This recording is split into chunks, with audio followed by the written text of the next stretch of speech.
Hi, Blastpop here. Today I'm taking a quick look at Nato Air Commander, a game designed by Brad Smith and published by Hollandspiele. This is a small back box format game. Comes in a 1 inch or 3/4 inch size box.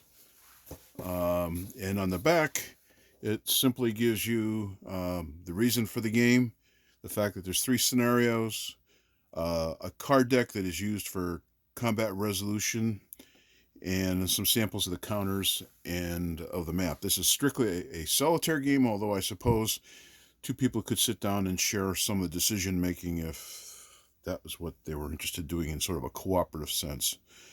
Comes with a 22 by 17 inch map sheet, 96 counters, a 12-page rulebook, and 50 cards. Um, Included is that instruction manual. On the back includes a handy dandy sequence of play and has colored illustrations. This is essentially a print as needed or print and play, so to speak, game that the vendor does for Hollandspiele. They print them as they need them, so they can stay in stock as long as they choose. You basically do your planning, you do your recon, you set up your missions, you resolve your raids, you have a ground combat phase, reinforcements, events.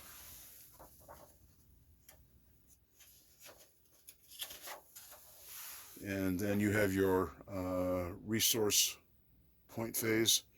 You have 3 scenarios, and one is basically a build-up scenario.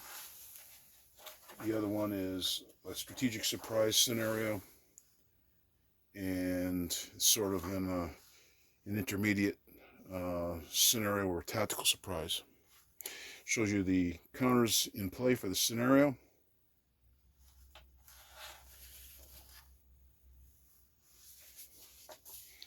You have 2 decks of cards. You have your objective cards and you have your resolution cards. The bigger deck is your resolution cards. You flip these depending on what you're attempting to do. And if you are doing something as intercepting or defending against the Warsaw Pact forces, which you're up against in the solitaire game, you're typically looking for lower numbers because you're trying to get a value equal to or at least less than the value of the units that you have on the map performing a particular mission. And these are the various type of missions that there are. And then these cards are multi-use, so depending on what it is you're doing, the card will give you a result and you ignore everything else on the card.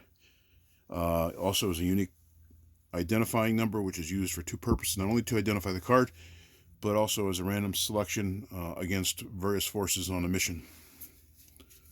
Additionally,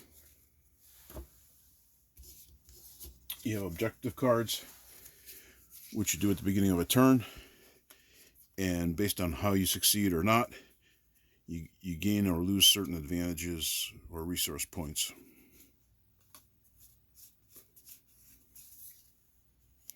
Card quality is nice, but with repeated play and the fact that the cards are used so extensively for combat resolution, at least the resolution cards may be a good choice to sleeve. I shall see.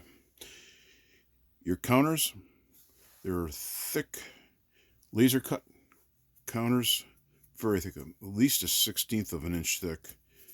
It's almost like an MDF material. Very thick. Might be a little difficult clipping the counters if that's what you normally and customarily do, but they should hold up.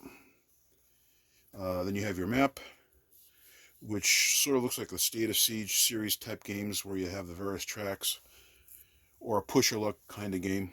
And the Soviets start over here, and they work their way down these tracks. And at the end of the game, when you have reached the end of the number of turns, you evaluate where you're at and see if you win or lose.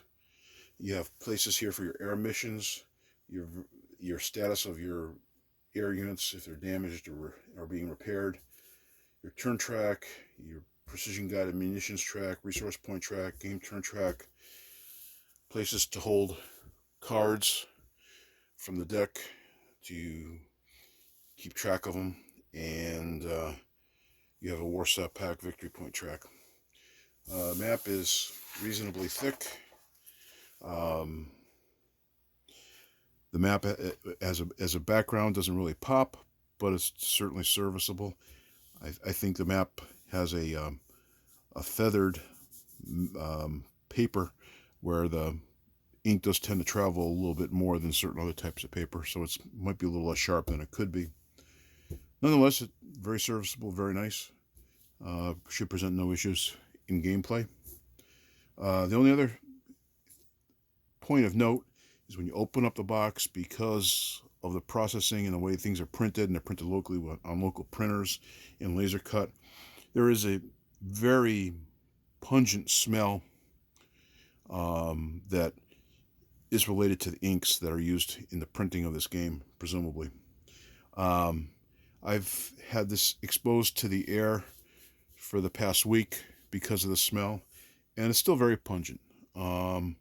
It's not sickening or anything like that, but just be aware that it does have a smell and may or may not bother people who are ill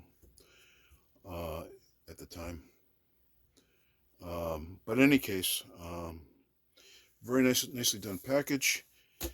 During the holidays, I suspect I will be doing either an after action report on this game or doing a playthrough. See how the holidays work and the time available. But this is definitely high on my to play list and to expand further than beyond this box opening. Please comment, like, and subscribe. This has been Blastpop. Bye.